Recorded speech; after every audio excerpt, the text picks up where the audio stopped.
વિદ્યાર્થી મિત્રો, આજે આપણે આગળ લીલની ત્રણ પ્રકારોમાં જે વર્ગીકૃત કરવામાં આવે છે એ લીલના ત્રણ પ્રકારો જે છે એની આપણે વાત કરીશું.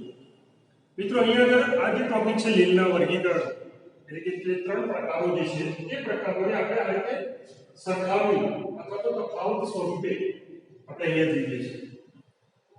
આ જે તફાવત સ્વરૂપે આપણે જોઈશું કે જેથી આપણને ખ્યાલ આવે કે ત્રણેય લીલની અંદર કઈ બાબતો સરખી છે અથવા કઈ કઈ જુદી છે. આપણે આગળ વાત કરી કે ભાઈ વર્ગીકરણની અંદર સજીવની અંદર જોવા મળતા જે જૂથના જે લક્ષણો જે છે એ લક્ષણો જો એક સરખા હોય સમાન હોય તો આપણે એને એક જૂથમાં મૂકીએ છીએ અથવા તો એક વર્ગમાં મૂકીએ છીએ. અને જો લક્ષણોમાં જેમ જેમ જુદાપણો એટલે કે તફાવત ભિન્નતા આવે એમ એને નજીકના અથવા તો દૂરના જૂથમાં મૂકવામાં આવે. એટલે અહીંયા આગળ લીલને ત્રણ પ્રકારોમાં વર્ગીકૃત કરવામાં આવી છે. એનું કારણ શું છે તો આપણે તો સરખામણી કરવા જોઈશું તો આપણને ખ્યાલ આવશે કે શા માટે લીલના ત્રણ પ્રકારો અથવા વર્ગ પાડવામાં આવ્યા. પહેલો વર્ગ જે છે ક્લોરોફાઇસી. આ ક્લોરોફાઇસી વર્ગ જે છે, બીજો વર્ગ જે છે થિયોફાઇસી અને ત્રીજો વર્ગ જે છે એ છે રોડોફાઇસી. તો આ ત્રણ પ્રકારો જે છે એ ત્રણ પ્રકારોની અંદર એનો જે પહેલો પ્રકાર જે છે ક્લોરોફાઇસી. આ ત્રણેય પ્રકારો જે છે એ ત્રણેય પ્રકારોના લક્ષણો જે છે આપણે જોઈશું. અને આ લક્ષણો જે છે ત્રણેયમાં અલગ અલગ કઈ રીતે પડે છે એ આપણે વધારે સ્પષ્ટ રીતે આગળ જોઈ શકીએ છીએ. પહેલું લક્ષણ આપણે લઈએ શબ્દનો અર્થ. ક્લોરોફાઇસી એટલે શું, થિયોફાઇસી નો અર્થ શું થાય અને રોડોફાઇસી નો અર્થ શું થાય. વિદ્યાર્થી મિત્રો, આ ત્રણેય અર્થ જે છે એ અર્થ આપણે મિત્રો સૌથી પહેલા આપણે પ્રકાર છે ક્લોરોફાઇસી નો અર્થ જોઈએ. ક્લોરોફાઇસી નો અર્થ થાય છે સામાન્ય રીતે તમે આ ક્લોરોફાઇસી વર્ગની જે લીલ છે એ બધી લીલી કે હરિત લીલ તરીકે ઓળખાય છે. એનું કારણ શું તો આ લીલી અથવા તો હરિત લીલ ક્લોરોફાઇસી જે નામ આપવામાં આવ્યું છે એનું કારણ એક જ છે કે એની અંદર ક્લોરોફિલ A અને D વધારે પ્રમાણમાં આવેલા છે. આ ક્લોરોફિલ A અને D જે છે એ લીલા રંગમાં દેખાવા મળે છે અને એના કારણે આ લીલ જે છે કે જેમાં ક્લોરોફિલ A અને D વધારે પ્રમાણમાં પ્રભાવિત માત્રાની અંદર આવેલું હોવાથી એને લીલી કે હરિત લીલ તરીકે આપણે ઓળખીએ છીએ. બીજો પ્રકાર જે છે થિયોફાઇસી. થિયોફાઇસી નો અર્થ થાય બદામી કે કથ્થાઈ લીલ. હવે આ જે થિયોફાઇસી બદામી અથવા કથ્થાઈ રંગ જે છે એ આ થિયોફાઇસી વનસ્પતિની અંદર ક્લોરોફિલ જે છે એ ક્લોરોફિલ A, C, કેરોટીનોઇડ્સ, ઝેન્થોફિલ અથવા તો ફિકોઝેન્થિન નામનું રંજક દ્રવ્ય જે છે એ સૌથી વધારે પ્રમાણમાં આમ ક્લોરોફિલ A, C, કેરોટીનોઇડ્સ, ઝેન્થોફિલ અને ફિકોઝેન્થિન આવા જુદા જુદા પ્રકારના જે રંજક દ્રવ્યો છે એ પૈકી આ ફિકોઝેન્થિન નામનું રંજક દ્રવ્ય છે એ સૌથી વધારે માત્રામાં અંદર આવેલું છે. એના કારણે આ જે થિયોફાઇસી વર્ગની જે લીલ જે છે એનો રંગ બદામી અથવા તો કથ્થાઈ હોય છે. એટલે એને બદામી કે કથ્થાઈ લીલ કહેવામાં આવે છે. ત્રીજો પ્રકાર છે રોડોફાઇસી. રોડ એટલે રેડ ઉપર જે રોડોફાઇસી લાલ રાતી અથવા તો લાલ લીલ એવો અર્થ થાય. હવે રાતી કે લાલ લીલ શા માટે તો જેમ ક્લોરોફાઇસી થિયોફાઇસી ની અંદર જુદા જુદા પ્રકારના ક્લોરોફિલ રંજક દ્રવ્યો આવેલા છે એમ રોડોફાઇસી ની અંદર ક્લોરોફિલ A, ક્લોરોફિલ B તથા R-ફાઇટોઇરિથ્રિન આ ત્રણ પ્રકારના રંજક દ્રવ્યો આવેલા છે. જેમાં ફાઇટોઇરિથ્રિન જે છે એનું પ્રમાણ સૌથી વધારે છે અને એના કારણે આ જે લીલ જે છે રોડોફાઇસી વર્ગની જેનો રંગ રાતી અથવા તો આપણે લાલ રંગ તરીકે હવે જોવા મળે છે એટલે એને રાતી કે લાલ લીલ કહેવામાં આવે છે. તો મિત્રો, આ ત્રણેય વર્ગની લીલ છે ક્લોરોફાઇસી, થિયોફાઇસી અને રોડોફાઇસી શા માટે લીલ કે હરિત લીલ કહેવાય છે, શા માટે બદામી કે કથ્થાઈ લીલી કહેવાય છે અથવા તો રોડોફાઇસી શા માટે રાતી કે લાલ લીલી કહેવાય છે? આવો પ્રશ્ન તમને પૂછે તો તમને જવાબ ખબર હોવો જોઈએ કે ભાઈ આ રાતી લીલીનો અર્થ શું થાય, રોડોફાઇસીનો અર્થ શું થાય? તો એનો અર્થ છે લીલી કે હરે ક્લોરોફિલ એ અને ટીનું પ્રમાણ વધારે જે લીલા રંગ માટે જવાબદાર છે એટલા માટે લીલી કે હરે જોવા મળે છે. એ જે થિયોફાઇસી જે બદામી કે કથ્થાઈ રંગની લીલી તરીકે જોવા મળે છે એનું કારણ એક જ છે કે એમાં ક્લોરોફિલ એ, ક્લોરોફિલ સી, ટેરેપીનેટ, ઝેન્થોબિન અથવા તો ફ્યુકોઝેન્થિન તરીકે ઓળખાતું રંજક દ્રવ્ય જે છે એમાં ફ્યુકોઝેન્થિનનું પ્રમાણ જે છે સૌથી વધારે હોવાથી આ જે થિયોફાઇસી જે છે એ આપણને ઓલિવ ગ્રીન કલરનું ચમકતા લીલા રંગનું અથવા તો બદામી કે કથ્થાઈ રંગની જોવા મળે છે. જ્યારે રોડોફાઇસી જે છે એ રાતી કે લાલ એટલા માટે કહેવાય છે કારણ કે તેની અંદર ક્લોરોફિલ જે છે એ A, ક્લોરોફિલ બી અને R ફાઇકોઇરિથિન આવા ત્રણ રંજક દ્રવ્યો છે જેમાંથી ફાઇકોઇરિથિન રંજક દ્રવ્ય જે છે લાલ રંગ માટે જવાબદાર છે અને એનું પ્રમાણ સૌથી વધારે હોવાથી આ રોડોફાઇસી એ રાતી કે લાલ રંગ તરીકે ઓળખાય છે. મિત્રો આ ત્રણેયના અર્થ તમને સ્પષ્ટ થઈ ગયા છે. જો આવો પ્રશ્ન પૂછે તો આપણે એનો જવાબ જે છે એ જવાબ આ રીતે આપણે આપી શકીએ.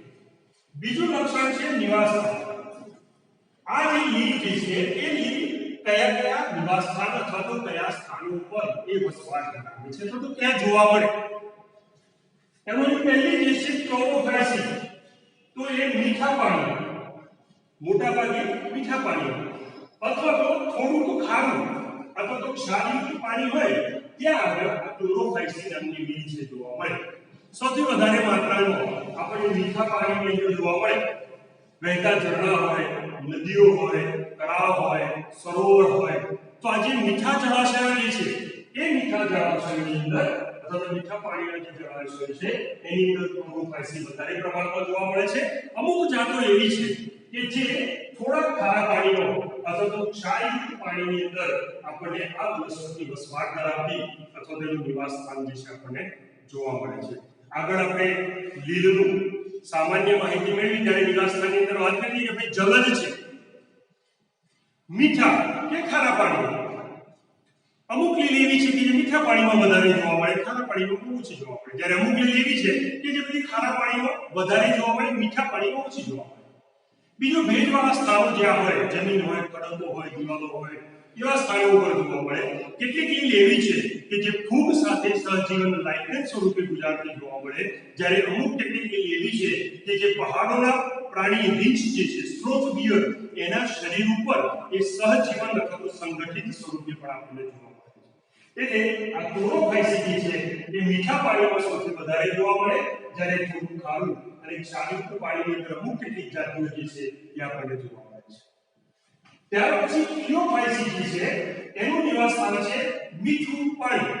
મીઠા પાણીમાં બહુ ઓછા બાકી રેર કેસમાં મોટા ભાગની થિયોફાઇસી છે એ થોડુંક ખારું અથવા તો ક્ષારયુક્ત જે દરિયાઈ પાણી જે છે એ પાણીની અંદર આપણને વસવાટ ધરાવતી જોવા મળે છે. ત્રીજો છે રોડોફાઇસી. તો આ રોડોફાઇસી જે છે એનું નિવાસ સ્થાન મીઠું. કેટલાક જાતિઓ છે કે જે મીઠા પાણીની અંદર જોવા મળે. બાકીની મોટા ભાગની જે જાતિઓ જે છે એ આપણને થોડા ખારા પાણીમાં મુખ્યત્વે ક્ષારયુક્ત જે પાણીઓ જે છે એટલે કે જે દરિયાઈ હુંફાળું પાણી જે છે એ પાણીની અંદર જોવા મળે. મિત્રો દરિયાની અંદર આ જે ખારું પાણી જે છે એ ખારા પાણીમાં અમુક જાતિઓ જે છે એ જ્યાં સૌથી વધારે કિનારાના પ્રદેશો કે જ્યાં સૂર્યપ્રકાશ વધારે આવતો હોય અથવા તો પ્રકાશિત વિસ્તારો હોય એવા સ્થાનો ઉપર જોવા મળે છે. અને કેટલીક જાતો એવી છે કે જે ઊંડા મહાસાગરો કે જ્યાં ખૂબ જ વધુ ઊંડાઈએ પ્રકાશ ઓછો પહોંચતો હોય એવા વિસ્તારોની અંદર પણ આપણને આ રોડોફાઇસી જાતિઓ જે છે જોવા મળે છે. વિદ્યાર્થી મિત્રો, તમે સમાજ વિદ્યા અને ભૂગોળની અંદર પૃથ્વીનો નકશો જોયો છે. પૃથ્વીનો ગોળો પણ તમે જોયો છે. તો આ પૃથ્વીનો જે અથવા તો દુનિયાનો જે નકશો છે એ નકશોની અંદર તમે મહાસાગરો વિશે ભણેલા છો. જો તમને યાદ હોય તો યાદ કરો કે આ પૃથ્વીનો જે નકશો છે અથવા તો જે વિશ્વનો નકશો જે છે એ નકશોની અંદર આવેલા જે મહાસાગરો જે છે એ મહાસાગરોની અંદર અમુક વિસ્તારો જે છે એ ચોક્કસ નામથી ઓળખાય છે. દાખલા તરીકે તમે નામ સાંભળ્યું છે પીળો સમુદ્ર. લાલ સમુદ્ર અથવા તો રાતો સમુદ્ર, કાળો સમુદ્ર। તો મિત્રો આ જે લાલ અથવા તો રાતો, પીળો અથવા તો કાળો સમુદ્ર જે છે એ કાળો સમુદ્ર એનું કારણ એક જ છે, એનું નામ એટલા માટે પડ્યું છે કે એ સમુદ્રની અંદર અમુક ચોક્કસ પ્રકારની દરિયાઈ લીલ જે છે એ વધારે પ્રમાણમાં જોવા મળે છે। એટલે એના કારણે એરિયલ વ્યૂથી આપણે જો આ દરિયાનો ભાગ જોઈએ તો એ ભાગ જે છે એ ચોક્કસ રંગવાળો દેખાય છે અને એટલા માટે એને પીળો સમુદ્ર કહેવાય છે, એને લાલ કે રાતો સમુદ્ર કહેવાય છે અથવા તેને કાળો સમુદ્ર કહેવામાં આવે છે। તો ત્યાં આગળ એ લીલનું પ્રમાણ સૌથી વધારે છે, એટલે એના કારણે આ સમુદ્રનું પાણી જે છે એ આપણને રંગીન દેખાય છે। જનરલી તમે જો કે મહાસાગરોમાં એરિયલ વ્યૂ ઉપરથી સેટેલાઇટ પિક્ચરની અંદર તમે જુઓ તો પાણી જે છે દરિયાનું પાણી એ સામાન્ય રીતે સ્કાય બ્લુ કલરનું જોવા મળે છે, તો ડાર્ક બ્લુ કલરનું જોવા મળે છે। પણ આ વિસ્તારોની અંદર આ દરિયાઈ વનસ્પતિ જે લીલ છે એનું પ્રમાણ વધારે હોવાના કારણે લાલ અથવા તો રાતો સમુદ્ર અથવા તો બદામી કથ્થાઈ સમુદ્ર અથવા તો લીલો ભાગ વિસ્તાર જોવા મળે છે અથવા તો પીળો ભાગ જે છે એ આપણને જોવા મળે છે અને એના કારણે એના નામ આપવામાં આવે છે। એટલે તમે જોઈ શકો છો કે આ ત્રણેય વર્ગની જે લીલ જે છે એ લીલના નિવાસસ્થાનની અંદર પણ આપણને વિવિધતા જોવા મળે છે। કેટલીક મીઠા પાણીમાં વધારે જોવા મળે, ખારા પાણીમાં ઓછી જોવા મળે, જ્યારે કેટલીક જાતો એવી છે કે મીઠા પાણીમાં ઓછી જોવા મળે પણ ક્ષારયુક્ત અથવા તો ખારું પાણી જે છે દરિયાઈ જે ભાગ છે એની અંદર સૌથી વધારે પ્રમાણમાં આપણને જોવા મળે। ત્રીજું લક્ષણ લઈએ આપણે એનું સ્વરૂપ અથવા તો કદ। મિત્રો આ ત્રણેય પ્રકારની જે લીલ છે જેના સ્વરૂપ અથવા તો કદ છે જુદા જુદા છે। એમાં સૌથી પહેલા આપણે ક્લોરોફાયસી વર્ગની લીલ છે એની વાત કરીએ તો ક્લોરોફાયસી વનસ્પતિનો દેહ જે છે કે જે મૂળ પ્રકાર કે પર્ણ ધરાવતો નથી અને આવું સરળ સ્વરૂપ ધરાવતો વનસ્પતિ દેહ જે છે કે જે સુકાય સ્વરૂપે હોય છે, જે ત્રણ સ્વરૂપમાં આપણને જોવા મળે। એક છે એકકોષીય, બીજું સ્વરૂપ છે વસાહતી અને ત્રીજું સ્વરૂપ છે તંતુમય। વિદ્યાર્થી મિત્રો આપણે આ ત્રણેય સ્વરૂપ જે છે આગળ જોયા ઉદાહરણ। એકકોષીયનું ઉદાહરણ છે ક્લેમિડોમોનાસ,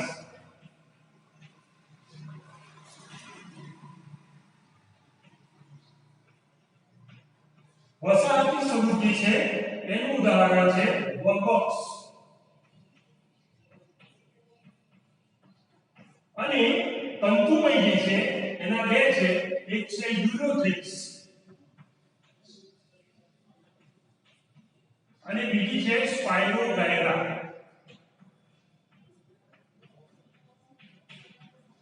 તો આવી બે પ્રકારની તંતુમય સ્વરૂપ ધરાવતી લીલ જે છે એ આપણે ક્લોરોફાયસી ની અંદર જોવા મળે।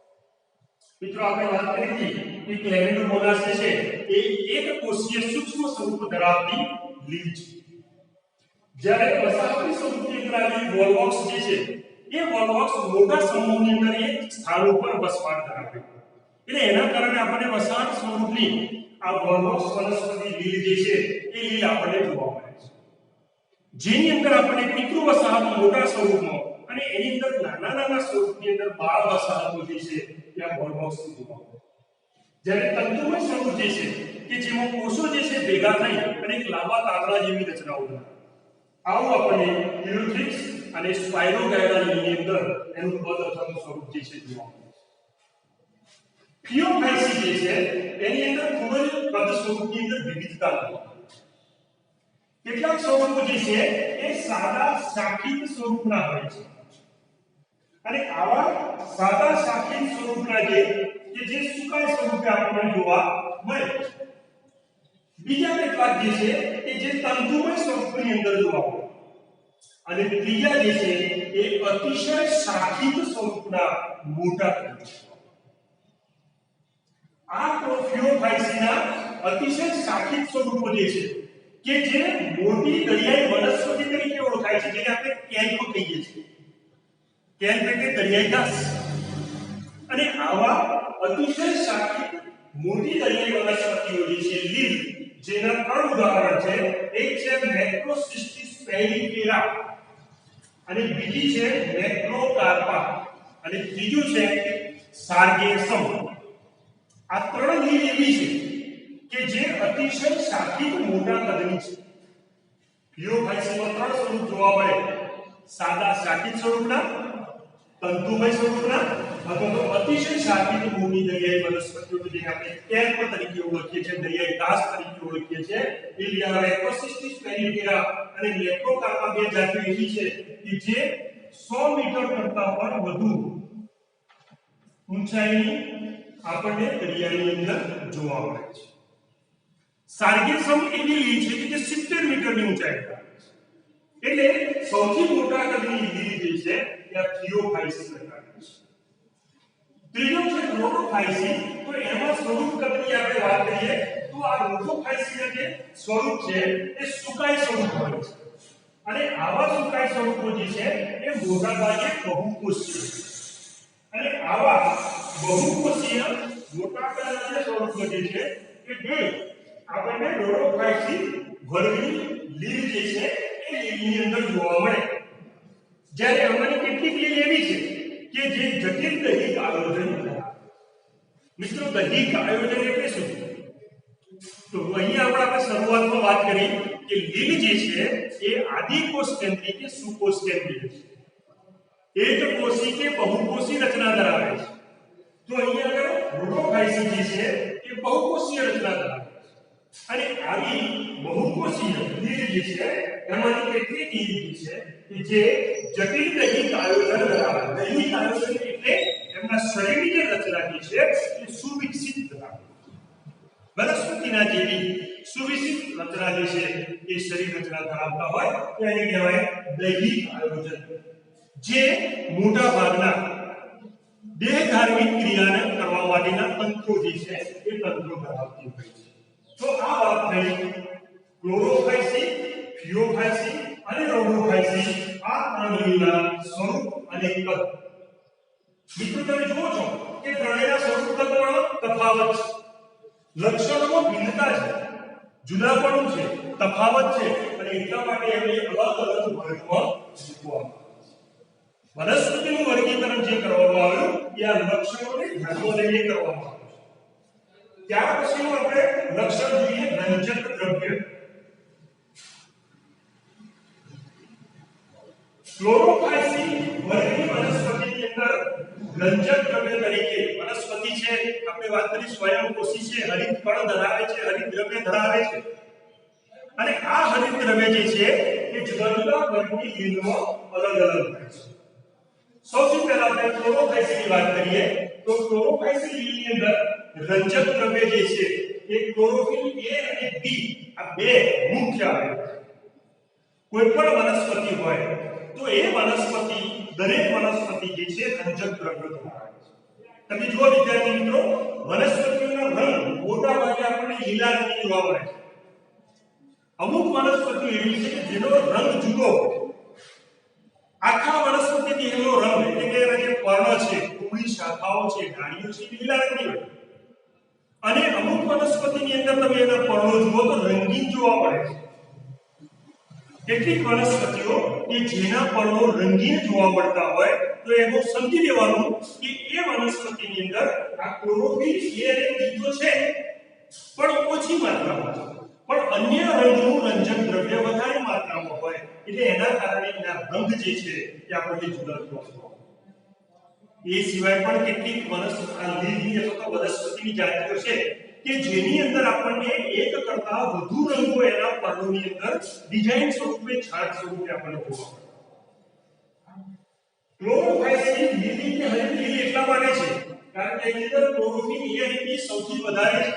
આ ક્લોરોફિલ A અને B જે છે એ લીલા રંગ માટે જવાબદાર છે. વનસ્પતિની અંદર તમે જુઓ તો કોઈ પણ વનસ્પતિ હોય તો એની અંદર ચાર પ્રકારના રંજક દ્રવ્યો જે છે આપણને જોવા મળે. એમાં એક છે ક્લોરોફિલ A, બીજું છે ક્લોરોફિલ B અને ત્રીજું છે કેરોટીનોઇડ્સ, ચોથું છે ઝેન્થોફિલ. આ ચારે રંજક દ્રવ્યો જે છે એમાંથી ક્લોરોફિલ A અને B જે છે લીલા રંગ માટે જવાબદાર છે. કેરોટીનોઇડ જે છે એ પીળા રંગ માટે જવાબદાર છે. જ્યારે ઝેન્થોફિલ જે છે એ પીળાશ પડતા લીલા રંગ માટે જવાબદાર છે. કેટલીક વનસ્પતિઓની અંદર જેમ આપણે ક્લોરોફાઇસીની અંદર વાત કરી કે જે રાજ્ય લાલ રંગની જોવા મળે છે એનું કારણ છે એમાં આવેલું હાઇપોઇથિલિન નામનું રંજક દ્રવ્ય જે લાલ રંગનું ઉત્પન્ન કરે છે। એટલે અહીં આગળ ક્લોરોફિલ A અને B જે છે એની સૌથી વધારે પ્રભાવિત પ્રમાણ વધારે છે। એટલે એના કારણે આપણને આ જે ક્લોરોફાઇસિલિન જે છે એ ઘાસ અથવા તો આપણે જેને તૃણ કહીએ છીએ એ તૃણ જેવા રંગની આપણને લીલી દેખાય છે। એટલા માટે એને ઘાસ ગ્રીન આલ્ગીકલ કહેવામાં આવે છે, કારણ કે ઘાસ જેવો તૃણ જેવો લીલો રંગ ધરાવે છે એટલે એને ઘાસ ગ્રીન આલ્ગી તરીકે પણ આપણે ઓળખીએ છીએ। આ રંજક દ્રવ્ય જે છે એ હરિત કણની અંદર આવેલું છે। વિદ્યાર્થી મિત્રો, આ ત્રણ વર્ગની લીલ પૈકી ક્લોરોફાઇસિનની અંદર આવેલા જે હરિત કણ જે છે એ કેટલીક જાતિઓની અંદર જુદા જુદા આકારના હોય છે। બાકીની જે જાતિઓ જે છે એમાં હરિત કણમાં આવા આકાર જે છે એ આકારની વિવિધતા જોવા મળતી નથી। મોટા ભાગે તમે જુઓ તો ક્લોરોફાઇસિનની અંદર હરિત કણ જે છે એ જુદા જુદા આકારના, દાખલા તરીકે બિંબ જેવા આકારના, તકતી જેવા આકારના, જાલાકાર, સ્પાઇરોગાયરાની અંદર તમે જોજો મિત્રો, મેં ગઈકાલે તમને વિડિયોની અંદર આગળના વિડિયોની અંદર ચાર્ટ ઉપર તમને મેં સ્પાઇરોગાયરા લીલ જે છે બતાવી દીધું। તો એ સ્પાઇરોગાયરાના કોષની અંદર તમે જુઓ તો તમને પટ્ટી આકારના હરિત કણ જે છે જોવા મળે। એટલે અહીંયા આગળ બિંબ આકારના અથવા તો તકતી આકારના અથવા તો જાલાકાર ઝાડ સ્વરૂપે ગોઠવાયેલા કપ જેવા આકારના, ચાલો જે કપાવે એવો યુ આકારનો શેપ ધરાવતા જે છે એ પણ હરિત કણ જોવા મળે। કેટલાકની અંદર કુંતલ આકાર, સાયરિયમ કુંતલની જેમ ગોઠવાયેલા હોય અને કેટલીકની અંદર એક પટ્ટી આકારના રંગના જે છે એ રંગના પણ આપણને જોવા મળે છે। તો આ ક્લોરોફાઇસિન વર્ગની વનસ્પતિની અંદર હરિત કણ જે છે એ અમુક જાતિઓની અંદર બિંબ તકતી જાલાકાર, કપાકાર, કુંતલાકાર કે જે પટ્ટી આકારના જોવા મળે છે। અને આ હરિત કણની અંદર પ્રોભુજક અથવા તો સંગ્રાહક ભાગ આવેલો છે। ક્લોરોફાઇસિનની અંદર હરિત કણમાં આવેલું જે પ્રોભુજક જે છે એ પ્રોભુજક પ્રોટીન ઉપરાંત સ્ટાર્ચ ધરાવે છે, જ્યારે અન્ય વનસ્પતિઓની અંદર આવા પ્રોભુજક અથવા તો અન્ય સંગ્રાહક ભાગો જે છે બધી જ પ્રકારની લીલમાં આ પ્રોભુજક આવેલા હોતા નથી, પણ એના બદલે અન્ય સંગ્રાહક પદાર્થ જે છે એ આવેલા છે। બીજી જે છે થિયોફાઇસિન, એની અંદર રંજક દ્રવ્ય જે છે એ છે ક્લોરોફિલ A, ક્લોરોફિલ C, કેરોટીનોઇડ્સ, ઝેન્થોફિન કે ફ્યુકોઝેન્થિન પ્રકારના રંજક દ્રવ્યો જે છે આવેલા છે। અને આવા જે રંજક દ્રવ્યો છે કે એક રંજક દ્રવ્યો પૈકી આ થિયોફાઇસિનની અંદર સૌથી વધારે માત્રાની અંદર જો કોઈ રંજક દ્રવ્ય હોય તો એ રંજક દ્રવ્ય છે ફ્યુકોઝેન્થિન। અને આ ફ્યુકોઝેન્થિન નામનું જે રંજક દ્રવ્ય છે કે જે બદામી અથવા તો કથ્થાઈ રંગ માટે છે। અને એટલા માટે આ જે વનસ્પતિઓ જે છે કે જે આપણને ચમકતા લીલા રંગથી લઈ અને બદામી રંગની વિવિધતા ધરાવતા જોવા મળે છે।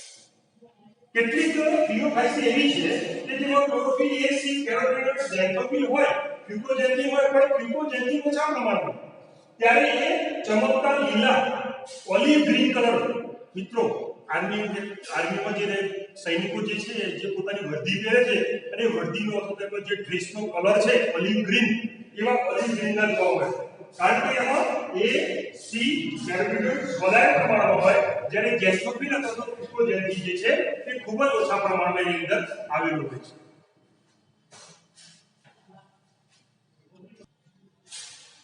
વિદ્યાર્થી મિત્રો, આ થિયોફાઇસિન જે છે કે જેમાં ક્લોરોફિલ A, C નું પ્રમાણ વધારે હોય, જ્યારે કેરોટીનનું પ્રમાણ એનાથી ઓછું હોય અને ફ્યુકોઝેન્થિનનું પ્રમાણ વધારે હોય, તો આ થિયોફાઇસિન કેટલીક જે છે કે આપણે ચમકતા લીલા રંગની ઓલિવ ગ્રીન રંગની જોવા મળે છે। જ્યારે કેટલીક એવી છે કે જેની અંદર આ ક્લોરોફિલ A, C, કેરોટીન અને ઝેન્થોફિલ તો હોય, પણ ઝેન્થોફિલનું પ્રમાણ સૌથી વધારે હોય, તો એવી લીલ જે છે કે આપણને બદામી રંગના વિવિધ બદામી રંગના શેડ જે છે એ શેડની અંદર જોવા મળે, એટલા માટે એ બદામી જે કથ્થાઈ લીલ કહેવામાં આવે છે। જ્યારે ત્રીજો પ્રકાર છે રોડોફાઇસિન, તો આ રોડોફાઇસિનની અંદર રંજક દ્રવ્ય તરીકે ક્લોરોફિલ A, ક્લોરોફિલ D તથા R-phycoerythrin નામનું રંજક દ્રવ્ય આવેલું છે. જ્યારે આ યુની અંદર ક્લોરોફિલ A અને B કરતા R-phycoerythrin પ્રમાણ વધારે હોય તો એ લીલી જે છે એ આપણને રાતી અથવા તો લાલ રંગની જોવા મળે છે. કારણ કે આ phycoerythrin નામનું જે રંજક દ્રવ્ય છે એ લાલ રંગમાંથી જોવા મળે છે. એટલે એની માત્રા વધારે હોવાના કારણે રુડોફાઇસી જે છે એ આપણને રાતી અથવા તો લાલ રંગની જોવા મળે છે. તો વિદ્યાર્થી મિત્રો તમે અહીં જોઈ શકો છો કે ત્રણેય પ્રકારના વર્ગની લીલમાં રંજક દ્રવ્યો જે છે એ અલગ અલગ છે. સામાન્ય કોમન જો રંજક દ્રવ્ય કોઈ હોય તો એ ત્રણેયની અંદર છે ક્લોરોફિલ A અને ક્લોરોફિલ B. લીલની અંદર ક્લોરોફિલ A અને B નું પ્રમાણ વધારે હોય, થિયોફાઇસમાં એ ક્લોરોફિલ A અને B નું પ્રમાણ ઓછું હોય, જ્યારે અન્ય રંજક દ્રવ્યોનું પ્રમાણ વધારે હોય, જ્યારે રુડોફાઇસની અંદર phycoerythrin નામનું રંજક દ્રવ્યનું પ્રમાણ વધારે છે. એટલા માટે એ લાલ કે રાતા રંગની અથવા તો થિયોફાઇસમાં ઉત્તેજનનું પ્રમાણ વધારે હોવાથી એ બદામી કે કથ્થાઈ રંગની. તો અહીંયા તમે જોઈ શકો છો ત્રણેય વર્ગની અંદર રંજક દ્રવ્ય જે છે અલગ અલગ છે. એટલા માટે એને ત્રણ અલગ અલગ વર્ગોની અંદર મૂકવામાં આવે છે. ત્યાર પછી લક્ષણ આપણે જોઈએ ખોરાકનો સંગ્રહ. વિદ્યાર્થી મિત્રો આ ત્રણેય વર્ગની વનસ્પતિઓની અંદર લીલમાં ખોરાકનો સંગ્રહ જે છે જુદા જુદા સ્વરૂપે. ક્લોરોફાઇસી વર્ગની જે વનસ્પતિ છે એમાં કેટલીક લીલ એવી છે કે જેમાં ખોરાકનો સંગ્રહ તૈલીય બિંદુઓ સ્વરૂપે થાય છે. આ તૈલીય બિંદુ એટલે લિપિડ અથવા તો ચરબી બીજું નામ છે. ત્રીજું નામ છે મેદ. એટલે અહીંયા આ તૈલીય બિંદુ જે છે એ તૈલીય બિંદુને આપણે લિપિડ પણ કહી શકીએ, એને આપણે મેદ પણ કહી શકીએ, ચરબી પણ કહી શકીએ. એટલે અમુક વનસ્પતિઓની અંદર ખોરાકનો સંગ્રહ જે છે ત્યાં તૈલીય બિંદુઓના સ્વરૂપમાં થાય છે, જ્યારે કેટલીક ક્લોરોફાઇસી એવી છે કે જેની અંદર ખોરાકનો સંગ્રહ જે છે એ સ્ટાર્ચ સ્વરૂપે પણ થતો હોય છે. વિદ્યાર્થી મિત્રો મોટાભાગની વનસ્પતિઓની અંદર ખોરાકનો સંગ્રહ જે છે એ હંમેશા સ્ટાર્ચ સ્વરૂપે અથવા તો લિગ્નિન સ્વરૂપે અથવા તો પેક્ટિન સ્વરૂપે અથવા તો પેક્ટિન સ્વરૂપે થતો આપણને જોવા મળે છે. તો કેટલીક વનસ્પતિઓ એવી છે કે જેની અંદર આ ખોરાક સંગ્રહ સ્વરૂપે આવેલા પદાર્થો છે ક્લોરોફાઇસીની અંદર તૈલીય બિંદુ સ્વરૂપે અને કેટલીક જાતિઓ જે છે એની અંદર સ્ટાર્ચ સ્વરૂપે ખોરાકનો સંગ્રહ થતો. થિયોફાઇસી વનસ્પતિ જે છે જેની અંદર ખોરાકનો સંગ્રહ જે છે એ જટિલ કાર્બોદિત તરીકે થયેલો જોવા મળે છે. દિવાલ કોષ દિવાલ સખત હોય અને આવી સખત કોષ દિવાલ જે છે એની અંદર આ જટિલ કાર્બોદિત પદાર્થ જે છે કે જે લેમિનારી અને મેનિટોલના સ્વરૂપમાં સંગ્રહ થયેલો આપણને જોવા મળે. એટલે કાર્બોદિત હોય પણ આ કાર્બોદિત છે કયા પ્રકારે હોય, કાં તો લેમિનારી પ્રકારનો અથવા તો મેનિટોલ. વિદ્યાર્થી મિત્રો સ્ટાર્ચ પણ એક પ્રકારનો કાર્બોદિત છે. કાર્બોદિત જે છે એના ત્રણ સ્વરૂપ છે જેને આપણે કાર્બોહાઈડ્રેટ તરીકે ઓળખીએ છીએ. અંગ્રેજીમાં એને સેકેરાઇડ તરીકે કહેવામાં આવે. તો મોનોસેકેરાઇડ, ડાઇસેકેરાઇડ અને પોલિસેકેરાઇડ. તો આ સ્ટાર્ચ છે, ગ્લાયકોજન છે, લિગ્નિન છે, ઇન્યુલિન છે, પેક્ટિન છે, મેનિટોલ છે, લેમિનારિન જે છે એ બધા પોલિસેકેરાઇડ સ્વરૂપ છે, જટિલ સ્વરૂપ છે જે કાર્બોદિતના ભાગ છે, પ્રકાર. એટલે કેટલીક વનસ્પતિઓની અંદર કાં તો તૈલીય બિંદુઓ લિપિડ સ્વરૂપે અથવા તો કેટલીક લીલ જે છે એની અંદર કાર્બોદિત તરીકે લેમિનારિન અથવા તો મેનિટોલના સ્વરૂપની અંદર ખોરાકનો સંગ્રહ જે છે એ કોષોની અંદર થયેલો આપણને જોવા મળે છે. જ્યારે રુડોફાઇસી જે છે એ લીલની અંદર ખોરાકનો સંગ્રહ જે છે એ ફ્લોરિડિયમ સ્ટાર્ચના સ્વરૂપે જોવા મળે છે. અને આ જે ફ્લોરિડિયમ સ્ટાર્ચ જે છે એના બંધારણ જે છે એ એમાઇલોપેક્ટિન અને ગ્લાયકોજનને ઘણું બધું મળતું આવે. એટલે કે એનું જે બંધારણ જે છે એ એમાઇલોપેક્ટિન અને ગ્લાયકોજનના પ્રમાણમાં હોય છે. એમાઇલોપેક્ટિન અને ગ્લાયકોજન છે બંને પોલિસેકેરાઇડ છે. એમાં આ એમાઇલોપેક્ટિન જે છે એ સ્ટાર્ચના બંધારણમાં જોવા મળે. સ્ટાર્ચના બંધારણની અંદર બે પ્રકારની શૃંખલાઓ જોવા મળે. એક શાખિત શૃંખલાઓ અને બીજી અશાખિત શૃંખલાઓ. જેમાંથી બે પ્રકારની જે એમાઇલોપેક્ટિન અને એમાઇલોઝ એવા બે પ્રકારની શૃંખલાઓ જે છે એ સ્ટાર્ચના બંધારણમાં જોવા મળે. એમાં આ ફ્લોરિડિયમ સ્ટાર્ચની અંદર એમાઇલોપેક્ટિન નામનો આપણને જટિલ શૃંખલા ધરાવતા રચનાઓ જે છે એ જોવા મળે છે. એટલે અહીંયા રુડોફાઇસીની અંદર ફ્લોરિડિયમ સ્ટાર્ચ કે કે જે એમાઇનો પેક્ટિન અને ગ્લાયકોજન ને જરૂર નથી અથવા તેના જેવું અથવા તો ઘણું મળતું આવે એવું બંધારણ કરવાનું આ ક્લોરિડિયમ સ્ટાર્ચ છે જે આપણે રોડોફાઇસી વનસ્પતિની અંદર ખોરાક કોષની અંદર ખોરાકના સંગ્રહ સ્વરૂપે જોવા મળે છે. તો આ લક્ષણ છે ખોરાકનો સંગ્રહ. ક્લોરોફાઇસીમાં પહેલી રીતનું સ્વરૂપે, ફિયોફાઇસીની અંદર મેરિટમ અથવા તો લેમિનારી કે જે કાર્બોદિતના સ્વરૂપ છે એના સ્વરૂપે, જ્યારે રોડોફાઇસીની અંદર ક્લોરિડિયમ સ્ટાર્ચ કે જે એમાઇનો પેક્ટિન અને ગ્લાયકોજનને મળતું આવે એવું બંધારણ ધરાવતા પદાર્થ તરીકે કાર્બોદિત તરીકે આપણને સંગ્રહ થયેલું જોવા મળે છે. મિત્રો બીજું લક્ષણ છે કોષનું. દરેક વાનસ્પતિક કોષ જે છે એ વાનસ્પતિક કોષની અંદર કોષ દિવાલ આવે. તમે અગાઉના ધોરણની અંદર વનસ્પતિ કોષ અને પ્રાણી કોષની રચના ભણેલા છો એટલે તમને ખબર હશે કે વનસ્પતિની અંદર કોષમાં કોષ દિવાલ જોવા મળે, પ્રાણી કોષમાં કોષ દિવાલ જોવા મળે. વનસ્પતિ કોષની અંદર સૌથી બહારની બાજુએ કોષ દિવાલ હોય, ત્યાર પછી કોષરસ પટલ હોય, જ્યારે પ્રાણી કોષની અંદર ફક્ત કોષરસ પટલ એકલો જ આવેલો હોય, કોષ દિવાલ હોતી નથી. એટલે અહીંયા આગળ વનસ્પતિ છે એટલે એમાં કોષ દિવાલ હોય અને આ કોષ દિવાલ જે છે એ જુદા જુદા રચના ધરાવતી આપણને જોવા મળે છે. ક્લોરોફાઇસી લીલ જે છે એ લીલની અંદર કોષ દિવાલ જે છે સામાન્ય રીતે સખત હોય છે અને આ સખત કોષ દિવાલ એ જે બે આવરણ ધરાવે છે, અંદરનું આવરણ અને બહારનું. અંદરનું આવરણ જે છે સેલ્યુલોઝનું બનેલું છે, જ્યારે બહારનું આવરણ જે છે એ પેક્ટોઝ નામના પદાર્થનું બનેલું છે. એટલે અહીંયા આગળ ક્લોરોફાઇસીની અંદર કોષ દિવાલ સેલ્યુલોઝ બહારનું આવરણ અંદરનું આવરણ અને બહારનું આવરણ એ પેક્ટોઝ પ્રકારના પદાર્થોના સેલ્યુલોઝ એ પણ પોલિસેકેરાઇડ છે. આ પેક્ટોઝ જે છે એ પેક્ટોઝ પણ પોલિસેકેરાઇડ છે. સ્ટાર્ચ ના જેવો જટિલ બંધારણ ધરાવતો કાર્બોદિત છે. તો એ સ્વરૂપે આ કોષ દિવાલની અંદર આપણને એનું બંધારણ પદાર્થો જે છે જોવા મળે. ત્યાર પછી ફિયોફાઇસી નામની જે લીલ છે કે જેની અંદર કોષ દિવાલ જે છે એ સેલ્યુલોઝની બનેલી હોય છે અને આ કોષ દિવાલની બહારની બાજુએ આલ્જીનનું જીલેટિનનું આવરણ હોય છે. સેલ્યુલોઝ તો ખરો પણ બહારની બાજુએ આલ્જીન નામના પદાર્થનું જીલેટિનનું આવરણ જે છે જોવા મળે. આ આલ્જીન પોલિસેકેરાઇડ. તો આવી રીતે ફિયોફાઇસીની અંદર સેલ્યુલોઝની કોષ દિવાલ અને એની બહારની બાજુએ આલ્જીનનું જીલેટિન પ્રકારનું આવરણ જે છે જોવા મળે. સાથે સાથે આ ફિયોફાઇસીના કોષના જીવરસની અંદર આપણને મધ્ય ભાગે રસધાની મોટા કદની જોવા મળે અને કોષ કેન્દ્ર પણ જોવા મળે. ત્રીજો જે છે રોડોફાઇસી વર્ગ.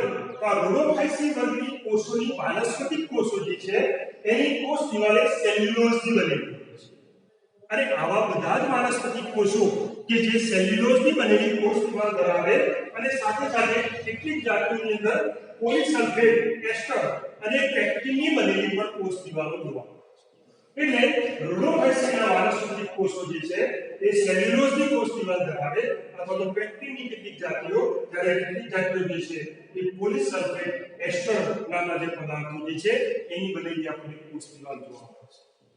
વિદ્યાર્થી મિત્રો, અહીંયા તમે આ ત્રણેય પ્રકારની લીલ જે છે એ લીલની અંદર જુદા જુદા લક્ષણો જે છે નિવાસસ્થાન, સ્વરૂપ અથવા કદ, રજક દ્રવ્ય, ખોરાક સંગ્રહ, કોષ દિવાલ અને આગળ પ્રજનન વગેરે લક્ષણો જે છે એ આ ત્રણેય વર્ગની અંદર આપણને અલગ અલગ અથવા જુદા જોવા મળે છે, ભિન્ન જોવા મળે છે. એટલા માટે એમને જુદા જુદા વર્ગોમાં મૂકવામાં.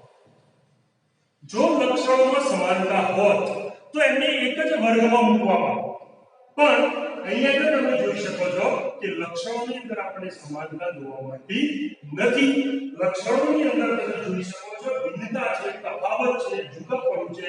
એટલા માટે આ લીલને ત્રણ પ્રકારમાં ત્રણ વર્ગો ક્લોરોફાઇસી, ફિયોફાઇસી અને રોડોફાઇસીમાં વહેંચવામાં આવે છે.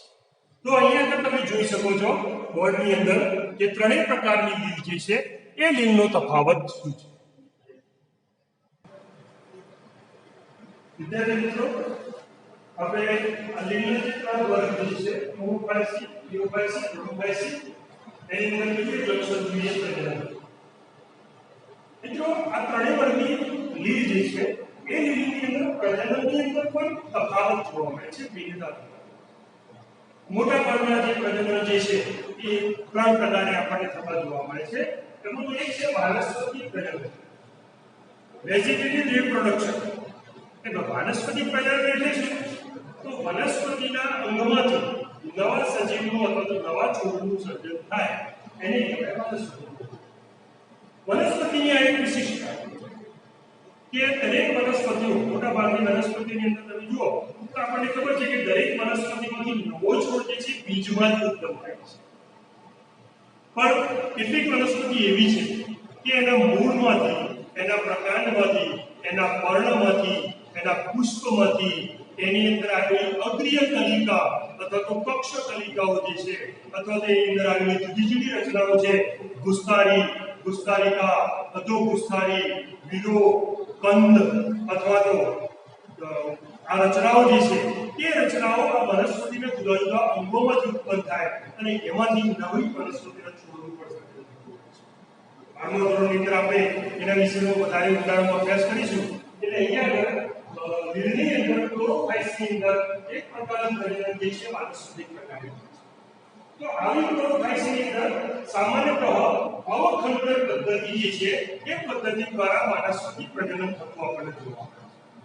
વિદ્યાર્થી મિત્રો, અહીંયા વનસ્પતિનો દેહ જે છે એ ખંડોમાં વિભાજિત થાય અને આ દરેક ખંડ જે છે એ નવા સજીવનું સર્જન કરે. આ પદ્ધતિને કહેવામાં આવે છે અવખંડન. એ દરેક ખંડ જે છે એ છૂટો પડેલો તૂટી જાય અથવા તો યાંત્રિક કારણોસર તૂટી જાય ત્યારે દરેક ખંડમાં પણ નવા સજીવનું સર્જન થાય. આવું જ આપણને ક્લોરોફાઇસમાં પણ જોવા મળે. એની અંદર પણ અવખંડન દ્વારા વાનસ્પતિક પ્રજનન જોવા મળે છે. જ્યારે ક્લોરોફાઇસની અંદર પણ વાનસ્પતિક પ્રજનન જે છે એ આપણને અવખંડન પદ્ધતિ દ્વારા જોવા મળે. એટલે મિત્રો, પ્રજનનનું આ વાનસ્પતિક પ્રજનન એવું છે કે જે ત્રણેય વર્ગની અંદર એક સમાન પદ્ધતિથી આપણને અવખંડન દ્વારા થતું જોવા મળે છે. પરંતુ બીજું લક્ષણ, બીજો પ્રકાર છે અલિંગી પ્રજનન. તો અલિંગી પ્રજનનની અંદર બીજાણુઓનું સર્જન થાય પણ એ બીજાણુઓ જુદા જુદા પ્રકારના. આગળ આપણે સામાન્ય લિંગની વાત કરેલી, ત્યારે એમાં પ્રજનનની વાત કરેલી, એમાં અલિંગી પ્રજનનની વાત કરેલી કે અલિંગી પ્રજનન દ્વારા બીજાણુનું સર્જન થાય ત્યારે એ બીજાણુઓ કાં તો સમાન કદના હોય કાં તો અસમાન કદના હોય. કેટલાક બીજાણુ છે ચલિત હોય છે, કેટલાક બીજાણુ છે અચલિત હોય છે. કેટલીકની અંદર નર જાતિ જે છે ચલિત બીજાણુ ધરાવે છે, જ્યારે માદા જે છે અચલિત બીજાણુ ધરાવે છે. અને આ જુદા જુદા પ્રકારના બીજાણુઓ દ્વારા અલિંગી પ્રજનન થાય. તો ક્લોરોફાઇસની અંદર જુદા જુદા પ્રકારના બીજાણુઓનું નિર્માણ થાય છે. જેમાં ચલિત, અચલિત, સમજન્યુ, સમ પ્રકારના અથવા તો અસમ પ્રકારના એવા આપણને જોવા મળે. તો આવા જુદા જુદા પ્રકારના બીજાણુઓ દ્વારા ઉત્પન્ન થાય છે જે ચલ બીજાણુ ધાનીમાં ઉત્પન્ન થાય.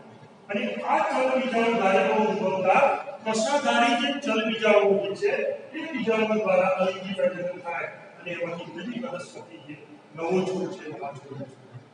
તો વિદ્યાર્થી મિત્રો, અહીંયા ઘણા કશાધારી ચલ બીજાણુ જે છે જ્યારે અંકુરણ પામે ત્યારે એમાંથી નવા છોડનું સર્જન થાય છે. તો ક્લોરોફાઇસની અંદર બીજાણુ કે જે ચલ બીજાણુ ધાનીની અંદર ઉત્પન્ન થાય અને આવા ચલ બીજાણુ ધાની જે છે એની અંદર કશાધારી ચલ બીજાણુ ઉત્પન્ન થાય છે અને એ ચલ બીજાણુમાંથી નવા સજીવનું સર્જન થાય. આ રીતે ક્લોરોફાઇસનું અલિંગી પ્રકારનું પ્રજનન જે છે આપણે જોવા મળે છે. જ્યારે ક્લોરોફાઇસની અંદર આપણે જોઈએ તો અલિંગી પ્રજનન છે એમાં ખાસ કરીને બદામી લીલ છે. ક્લોરોફાઇસ બદામી લીલ કહેવાય. એટલે આ બદામી લીલની અંદર દ્વિકશાધારી ચલ બીજાણુઓ ઉત્પન્ન થાય છે અને આ બે કષા ધરાવતા ચલ એટલે ચલિત બીજાણુઓ જે છે એ બીજાણુઓ તમે એનો આકાર જુઓ તો આવો નાશપતિ જેવા આકાર હોય. તમે બજારની અંદર નાશપતિનું ફળ જોયું હશે. એ ફળની અંદર તમે જેવો આકાર જુઓ તો આવો આકાર હોય અને એની ઉપર આપણને આવા દ્વિકશાધારી બીજાણુઓ જે છે એ બીજાણુઓ જોવા મળે. તો આવા નાશપતિ આકારના અને બે અસમાન કદની એક મોટી અને એક નાની એની આ બે કશાઓ આવેલી હોય. જે કશાઓ ધરાવતા આ ચલ બીજાણુઓ જે છે એ આપણે ક્લોરોફાઇસની અને પાછળની રીતે બીજા સાથે જોડાયેલી છે. અહીંયા પાછળની રીતે એકબીજા સાથે જોડાયેલી કશાઓ જે છે એના દ્વારા બનેલા આવા ચલ બીજાણુઓ જે છે એના દ્વારા અલિંગી.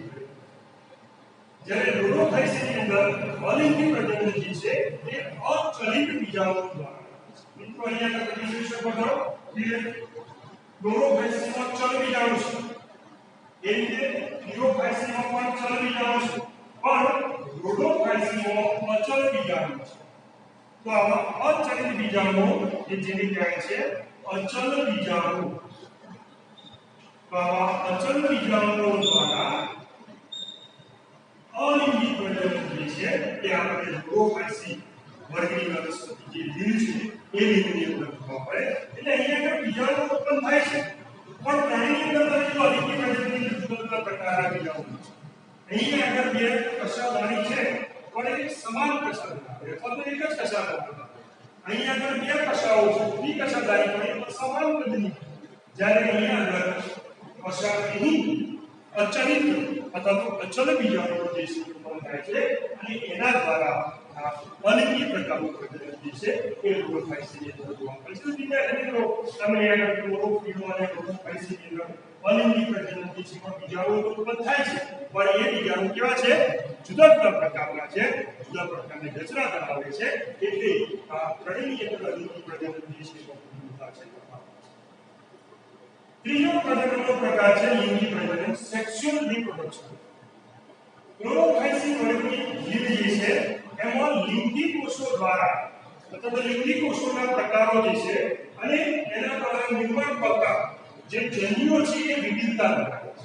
એટલે અહીંયા આગળ લિંગી કોષો પ્રકાર અથવા તેના જે નિર્માણ દ્વારા સર્જાયેલા જે જન્યુઓ છે એ જન્યુઓ જુદા જુદા પ્રકારના હોય છે અને એના આધારે આ લિંગી પ્રજનનમાં ક્લોરોફાઇસી જે છે એમાં ત્રણ પદ્ધતિ આપણને જોવા મળે છે. એમાં પહેલી પદ્ધતિ છે સમજન્યુ. મિત્રો શબ્દ સમજો, સમજન્યુ એટલે શું? ગયા લેક્ચરની અંદર મેં સમજાવ્યું, ફરી રિપીટ કરું છું. સમ એટલે સમાન અને આવા સમાન કદના ચલિત જન્યુઓ જે છે કે જે પાણીની અંદર મુક્ત થાય અને આ નર અને માદા જન્યુઓ જે છે ભેગા થઈ અને પ્રજનનની ક્રિયા કરે તો એને કહેવાય સમજન્યુ પ્રકારનું લિંગ. બીજો પદ્ધતિ જે છે વિષમ અથવા તો અસમજન્યુ. અસમજન્યુ અથવા તો વિષમ કે જેમાં જન્યુઓ જે છે એ જુદા જુદા કદના છે, આકારના છે. જેમ સમસ બંને જન્યુઓ નર અને માદા એક સરખા છે, જ્યારે એની અંદર એવું હોતું નથી. નર અને માદા જન્યુઓ જે છે બંને અલગ અલગ હોય છે. નર જન્યુ છે નાના કદનો અને ચલિત હોય છે, જ્યારે માદા જન્યુ જે છે એ મોટા કદનો અને અચલિત. અને આ રીતે અસમ કદના અથવા તો વિષમ જન્યુ જે છે એ જન્યુના જોડાણ દ્વારા જે વિકાસ પ્રજનન થાય એને વિષમ અથવા અસમજન્યુ પ્રકારનું લિંગ. ત્રીજો પ્રકાર છે અંડજન્યુ. અંડજન્યુની અંદર બે જન્યુઓ ઉત્પન્ન થાય અને એ બે જન્યુઓ જે છે એ અસમાન કદના હોય છે. એમાં એક મોટા કદનો માદા જન્યુ જે સ્થાયી હોય છે, કારણ કે કશા ધરાવતો નથી. જ્યારે બીજું જે છે કે જે એ બે પ્રકારનું બીજો પ્રકાર જે છે એ નાના કદનું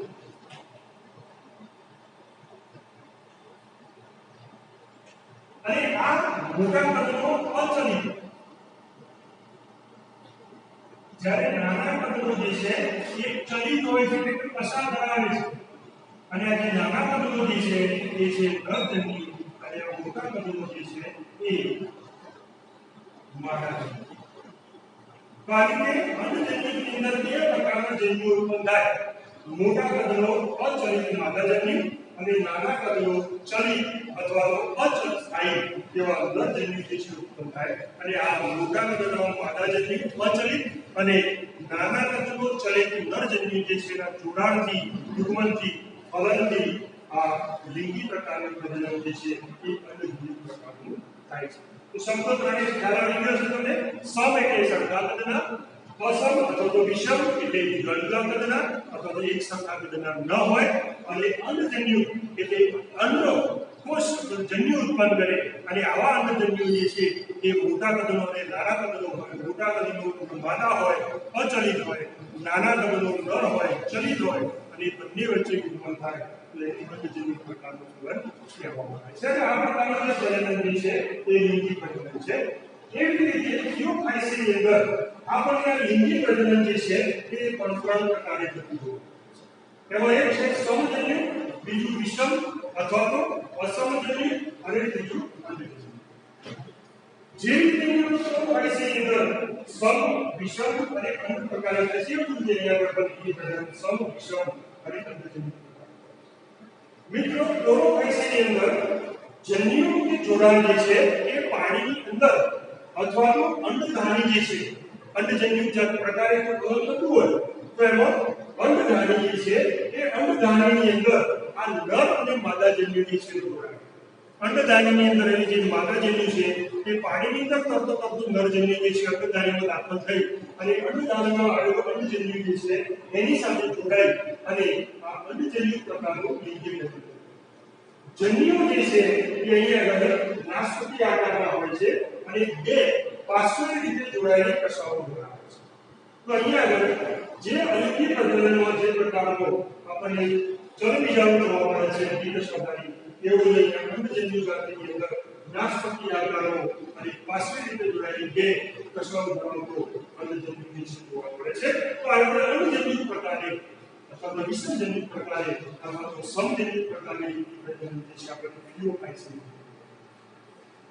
ત્રીજો જે છે રોડોફાઇસી, એની અંદર લિંગી પ્રજનન જે છે એમાં જન્યુઓ ઉત્પન્ન થાય છે પણ એ અચલિત હોય છે. મિત્રો અહીંયા જોઈ શકો છો કે સમજન્યુ, વિષમજન્યુ અને અંડજન્યુ ચલિત હોય, અહીંયા પણ ચલિત હોય પણ અહીંયા આગળ અચલિત જેમ બીજાણુ ઉત્પન્ન થાય છે એમાં અહીંયા અચલિત જન્યુ ઉત્પન્ન. અને આવા અચલિત જન્યુઓ જે છે એમાં મોટા ભાગે અંડજન્યુ પ્રકારે એક જ પ્રકાર. આ બંનેની અંદર ત્રણ પ્રકારની લિંગી પ્રજનન જોવા મળે છે: સમ, વિષમ અને અંડજન્યુ. જ્યારે એની અંદર ફક્ત અંડજન્યુ પ્રકારની લિંગી પ્રજનન જોવા મળે છે કારણ કે જન્યુ જે છે એટલે આવા અચલિત જન્યુઓ જે છે એ અંડજન્યુ પ્રકારે જ્યારે લિંગી પ્રજનન કરે ત્યારે એ આગળ વૃદ્ધિ પામે, શરીર ફલન પામે, ત્યારે જટિલ કોષો ફલન દ્વારા એનો વિકાસ થાય છે અને એમાંથી નવા સજીવનું સર્જન જે છે તો વિદ્યાર્થી મિત્રો તમે જોઈ શકો છો આ પ્રોફાઇસની અંદર પ્રજનન જે છે વનસ્પતિ પ્રજનન પ્રોફાઇસી, ફિયોફાઇસી અને રોડોફાઇસી એક જ સમાન પદ્ધતિ દ્વારા થાય છે. જ્યારે અલિંગી પ્રજનન જે છે એ ત્રણેયની અંદર બીજાણુઓ ઉત્પન્ન થાય છે પણ અહીંયા આગળ પ્રો અને ફિયોફાઇસી ની અંદર ચલ બીજાણુઓ છે જ્યારે અહીંયા આગળ રોડોફાઇસી ની અંદર અચલિત બીજાણુઓ અચલ બીજાણુઓ જે છે એ ઉત્પન્ન થાય છે અને એના દ્વારા કશાધારી ચલિત અને અચલિત જે બીજાણુઓ જે છે એમાં અલિંગી પ્રજનન દ્વારા નવા સજીવ ઉત્પન્ન થાય છે. જ્યારે આ લિંગી પ્રજનન જે છે એ પ્રોફાઇસી, ફિયોફાઇસીમાં ત્રણ પ્રકારે થાય: સમજન્યુ, અસમજન્યુ અને અંડજન્યુ પ્રકારે. જ્યારે ફિયોફાઇસીમાં પણ લિંગી પ્રજનન સમ, વિષમ અને અજન્યુ પ્રકારે થાય છે પણ રોડોફાઇસીની અંદર લિંગી પ્રજનન જે છે એ અચલિત જન્યુઓ દ્વારા. અને આવું અચલિત જન્યુઓ જ્યાં ઉત્પન્ન થતા હોય ત્યાં ફક્ત અંડજન્યુ પ્રકારનું પદ્ધતિ જે છે એ લિંગી પ્રજનન જોવા મળે અને ત્યાર પછી એની જટિલ પશ્વ ફલન વિકાસ જે છે જોવા મળે છે અને આ પશ્વ ફલન વિકાસ જે છે એના પરિણામે નવી સજીવો જે છે ઉત્પન્ન થતા જોવા મળે છે. મિત્રો તમે આગળ પ્રજનનની અંદર તફાવત જે છે એ જોઈ શકો છો. ત્રણેય પ્રકારની વનસ્પતિ હોય છે. બધી વનસ્પતિની અંદર જુદા જુદા પ્રકારની લિંગી છે સમાવેશ થાય છે. પ્રોફાઇસી વર્ગની જે વનસ્પતિ એન્ડોમોનાસ આપણે આગળ વાત કરી એક કોષીય, ત્યાર પછી બોરબોક્સ, વસાહતી, સ્પાઇરોગાયરા, તંતુમય, કાળા એ છોડ જેવા પ્રકારની લીલ, કાળા લીલ જે છે એ આ પ્રોફાઇસીના સભ્યો છે.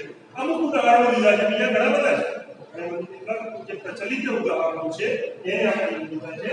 ફિયોફાઇસીના ઉદાહરણો છે એક્ટોકાર્પસ, ડિક્ટિયોગા, ફ્યુકસ, લેમિનારિયા અને સરગાસ.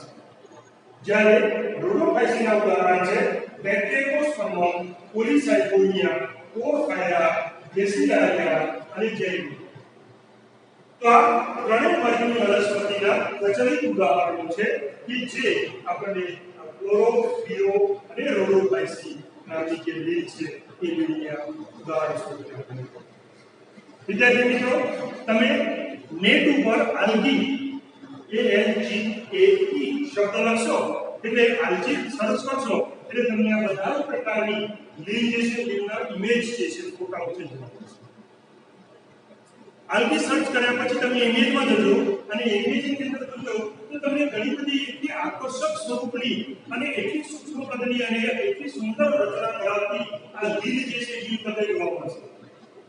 આપણી આસપાસની અંદર પણ લીલ જોવા મળે. અત્યારે 2-3 દિવસથી તમે જો વરસાદ પડે છે એટલે તમે તમારા ઘરની દિવાલો હોય, જૂના લાકડાઓ હોય, વૃક્ષના થડ હોય, જમીન હોય, પથ્થર હોય ને જ્યાં પાણી સતત પડતું હોય, વરસાદ પડતો હોય, પાણી હાથી રહેતું હોય ત્યાં આગળ તમે જોજો ત્યાં એકદમ લીલો પટ્ટો ઉગસી આગળ દેખાશે. આ લીલો પટ્ટો બીજું કઈ નહીં એ લીલ અથવા તો ઘાસ એવી વનસ્પતિઓ જે છે આપણે જોવા મોટા ભાગે ત્યાં આગળ લીલ જે છે આપણે જોવા મળતી હોય છે.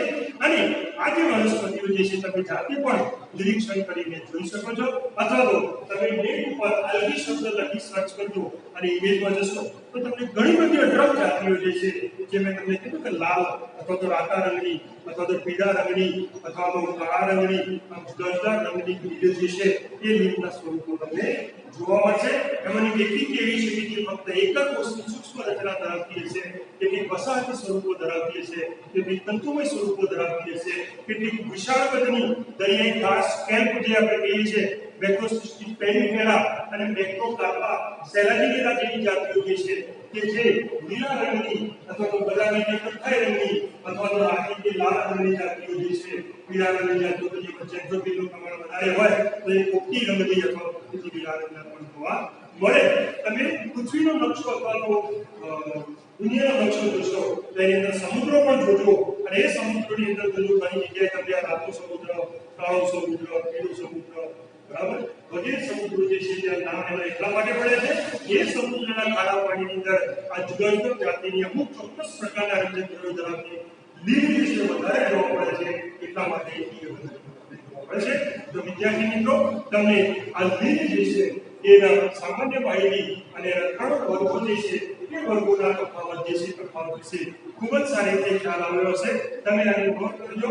આનો તમને પીડીએફ સ્વરૂપે ફોટો પણ મોકલીશ. એ ફોટા ઉપરથી તમે નોટ કરજો એટલે વિડીયોમાંથી તમને કોઈ વસ્તુ લખવામાં તકલીફ પડી હોય તો તમે પીડીએફ સ્વરૂપે હું મોકલીશ એમાંથી તમે નોટ કરી અને આ તફાવત સ્વરૂપે કરેલ લીલ જે છે એ લીલનું લખાણ લખજો અને તૈયાર કરો ત્યારે આ રીતે કરજો. તમને પ્રશ્ન પૂછી શકે કે ક્લોરોફાઇસિન ક્લોરોફાઇસિન તફાવત આપો અથવા તો ક્લોરોફાઇસિન ક્લોરોફાઇસિન તફાવત આપો અથવા તો ક્લોરોફાઇસિન ક્લોરોફાઇસિન તફાવત આપો અથવા તો ત્રણ પ્રકારે તમને તફાવતનો પ્રશ્ન જે છે પૂછી શકે છે અને આ પ્રશ્ન જે છે એનો તમે વધારે સારી રીતે જવાબ લખી શકો છો. મિત્રો આ લીલ જે છે લીલના ફોટા જે છે કે આપણી ચોપડીની અંદર આપેલા છે. તમે પુસ્તકની અંદર પેજ નંબર 31 ઉપર 3.1 ની અંદર આકૃતિ આપેલી છે. એ આકૃતિ તમે જોજો અને તમને ખ્યાલ આવશે કે આ જુદા જુદા સ્વરૂપની લીલો જે છે એ કેવી હોય, એનો આકાર કેવો હોય અને તમે ધ્યાનથી સમજો. જય હિન્દ.